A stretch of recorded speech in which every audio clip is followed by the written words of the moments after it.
मध्यकालीन भारतीय इतिहास जानने के साधन या स्रोत के रूप में आज हम हिंदी भाषा साहित्य को देखेंगे। जैसा कि हम सब जानते हैं, मध्यकाल तक हिंदी भाषा काफ़ी समृद्ध हो चुकी थी, जन जन की भाषा बन चुकी थी और लोग इसमें बातें करते, बोलते, साहित्य लिखते, उनकी व्याख्याएं होती, हर तरह से हिंदी का प्रयोग होता। इसमें चंद बरदाई ने पृथ्वीराज रासो लिखा और यह एक ऐतिहासिक ही माना जाता है, इसमें संदेह नहीं।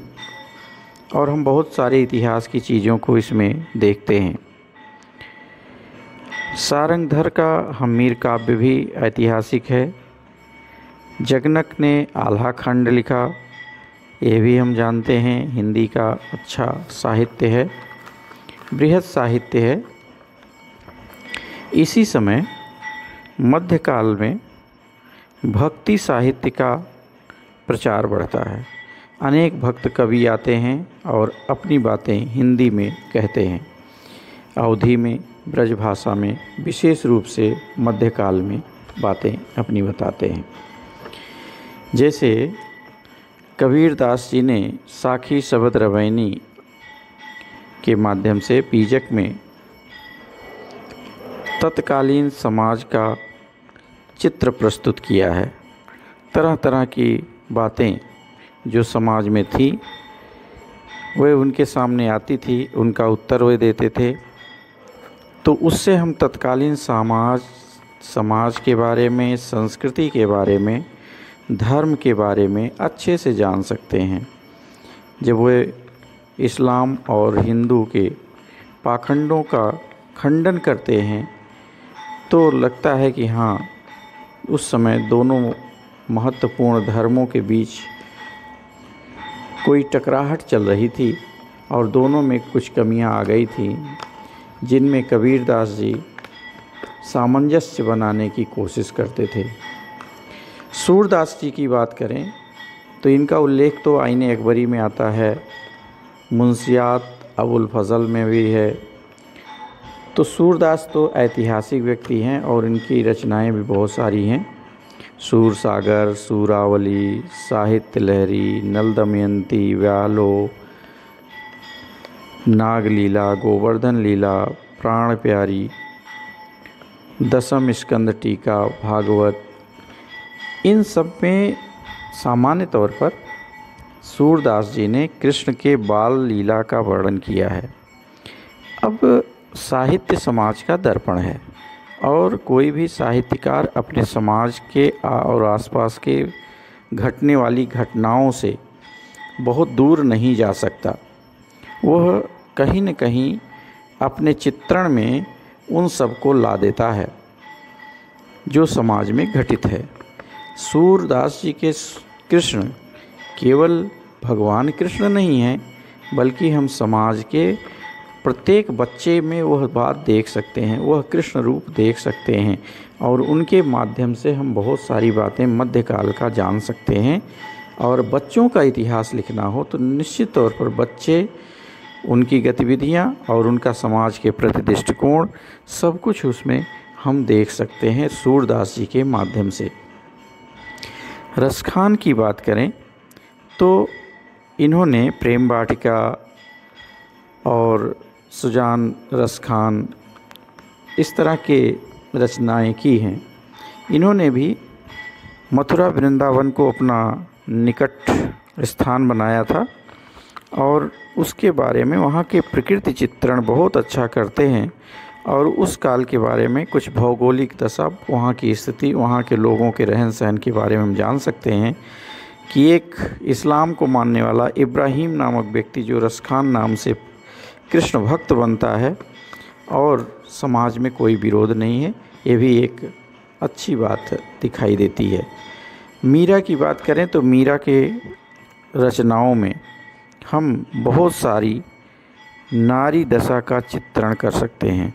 उस समय की जो परिस्थितियां थी, नारी की जो व्यथा थी, वह सब मीरा के भजनों में दिखाई देता है। हम बात करें आगे कुंभलदास जी की। कुंभलदास बहुत बेबाक कवि थे, बहुत अच्छे कवियों में से और बेबाक कवियों में से रहे हैं। वो कहते हैं कि अकबर के समकालीन थे और अकबर ने उन्हें अपने पास बुलाया और कुछ कहने के लिए कहा। उन्होंने बहुत सही ढंग से अपनी बात को बिना लाग लपेट के उनके सामने रखी। उन्होंने क्या कहा? कुंभन को कहा सीकरी सो काम, कुंभन को कहा सीकरी सो काम। सीकरी से उनका क्या काम है? सीकरी, फतेहपुर सीकरी जो अकबर का दरबार लगा था, वहाँ पहुँचते हैं और सीकरी को ही कहते हैं हमारा इससे क्या लेना देना, जब वो सजा के बैठा है अपने दरबार को और उस दरबार को थोथा साबित करता है ये आदमी, और अकबर कुछ कह नहीं सकता, इतना बेबाक कहने वाला। आगे क्या कहता है? आवत जात पनहिया टूटी, बिसरी गयो हरि नाम। आते जाते हमारे चप्पल टूट गए, यानी वो चप्पल घिस गए, इतना हम चले हैं और हमारे हरि नाम तो भूल गए, ईश्वर के नाम भूल गए। देखिए यहाँ एक प्रतीकात्मक भी हम इसे वो ले सकते हैं कि तत्कालीन समाज में जो धार्मिक संघर्ष चल रहा था इस्लाम वर्सेस हिंदू, उसमें हरि नाम लेना भी बहुत कठिन काम होता था, क्योंकि अगर मुग़लों के दरबारी देख लेते, सुन लेते तो शायद उनके लिए बहुत कहर बनकर टूट पड़ते। इसलिए वो बच के रहना चाहते थे, कहीं एकांत में रहना चाहते थे। वो बात यहाँ दूसरे ढंग से कहते हैं, बिसरी गयो हरि नाम। आगे कहते हैं, जाको मुख देखे दुख लागे, ताको करन करी प्रणाम। ये बहुत महत्वपूर्ण बात कहते हैं कि जिसका मुख देखने से दुख लगता है उसको प्रणाम करना पड़ रहा है। आप सोच सकते हैं कि इस तरह की बातें अकबर के मुंह पर, अकबर को इस तरह कहने वाला कवि है तो वह कुंभनदास जी जैसा साहसी व्यक्ति है। फिर कहते हैं कि कुंभनदास जी उनके दरबारी बनने से इनकार कर दिए। बहरहाल तो हमें इससे इतिहास का ज्ञान मिलता है, तत्कालीन समाज की बात मान लेते हैं। इसी तरह हम बात करें, छीत स्वामी थे, ये इन बीरबल जी के पंडित थे, पुरोहित पुजारी थे, और ये उनके यजमान थे। तो जैसा कि उस एरिया में चलता है मथुरा के आसपास, साल में एक बार अपने यजमान के घर पुरोहित जाता है और बरसौड़ी लेता है। बरसौड़ी यानी सालाना चंदा कहें या दान कहें या कुछ भी हम पुरोहिती के बदले ले लें, इस तरह की बात है। तो वहाँ जाते हैं, वहाँ एक भजन गाते हैं, श्री वल्लभ राजकुमार नहीं मितिनाथ, कहाँ लो बरनो अगणित गुणगन सार। छीत स्वामी श्री गिरधर श्री विठ्ठल प्रकट कृष्ण अवतार। यह बात जब उन्होंने कहा तो बीरबल ने सुन करके अपने आप में भयक्रांत से हो गए और उन्होंने क्या कहा कि अगर मलेच्छाधिपति अर्थात अकबर सुनेंगे तो क्या कहेंगे। तो जब यह बात उनसे कहते हैं तो छीत स्वामी जी नाराज़ हो जाते हैं और कहते हैं आज से तेरा मुख भी मैं नहीं देखूंगा, और वो वहाँ से चले जाते हैं अपने घर से, उनसे कुछ भी नहीं लेते, बरसौड़ी नहीं लेते।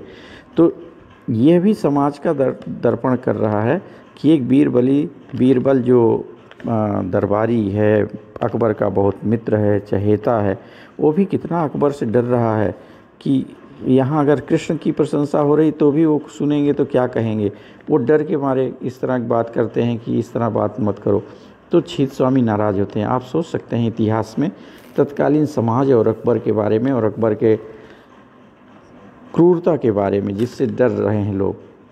गोस्वामी विट्ठल दास जी हुए जो तानसेन, रसखान और अछूत मोहन को उपदेश देते हैं। इनके 50 लगभग ग्रंथ माने जाते हैं।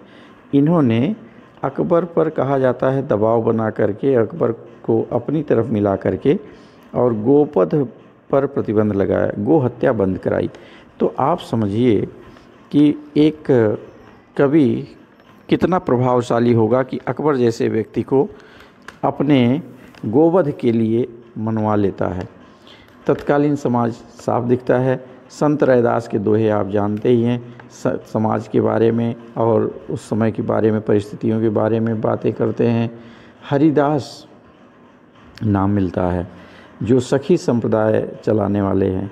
ये अकबर और तानसेन के गुरु भी माने जाते हैं, इसी काल के माने जाते हैं।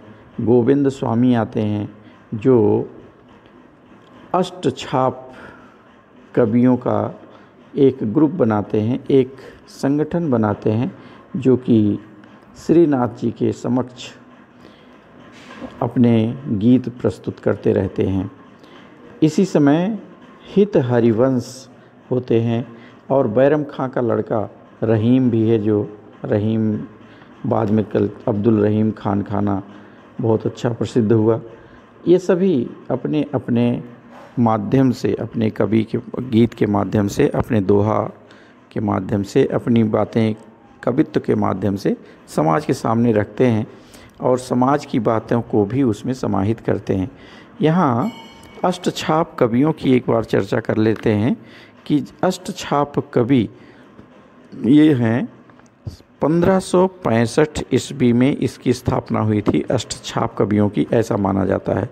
वल्लभाचार्य जी थे और उनके पुत्र जो शिष्य भी थे विट्ठल नाथ, इन दोनों के शिष्य जो थे उन सबको मिला करके एक संगठन था जिसमें माना जाता है अष्टछाप कवि जिनको कहा गया। कुंभलदास, सूरदास, कृष्णदास, परमानंद दास, गोविंद स्वामी, छाती स्वामी, नंददास, चतुर्भुज दास इसमें शामिल किए गए। इन सब लोगों ने भी तत्कालीन समाज का कहीं न कहीं उल्लेख किया ही है। कृष्ण के माध्यम से किया है, उदाहरण के माध्यम से किया है। हमें उसमें से इतिहास को निकालना पड़ेगा और हम तभी सही इतिहास लिख पाएंगे। अब हम बात करें आगे कि सबसे प्रमुख कवि के बारे में जो आज तक माना जाता है कि एक बहुत बड़ा कवि रहा है, जिसकी रचनाएं आज तक समाज में प्रचलित हैं, मान्य हैं, पूज्य हैं।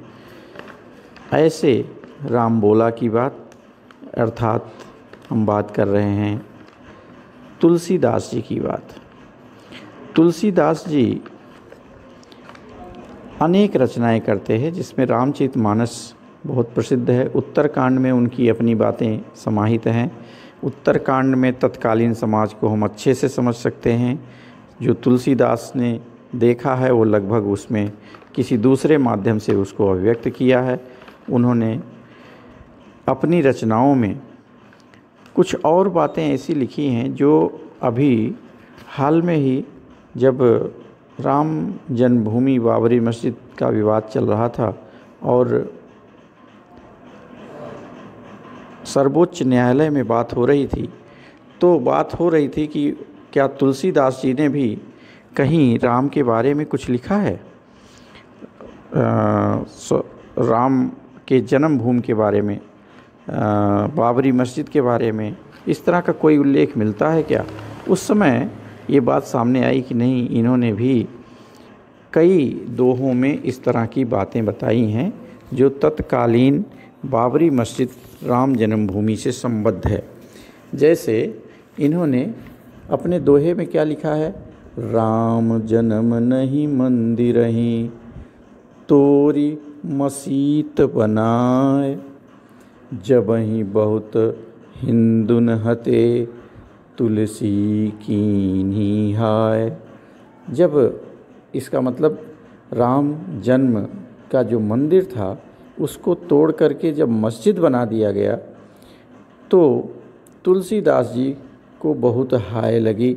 उन्होंने बहुत सारे हिंदुओं के मारे जाने के बाद केवल हाय करते रहे, केवल यही सोचते रहे, विलाप करते रहे कि अब कैसे क्या करें।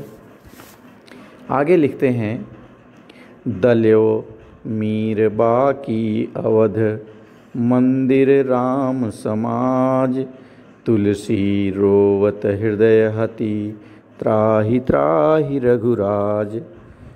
आप देखें तुलसीदास जी रो रहे हैं और अपनी बात कह रहे हैं कि मीर बाकी ने अवध के मंदिर और राम के मानने वाले समाज को बहुत दलन किया, उनको बहुत दबाया, बहुत प्रताड़ित किया, उनको बहुत मारा, और इसमें तुलसीदास को रोना आता है।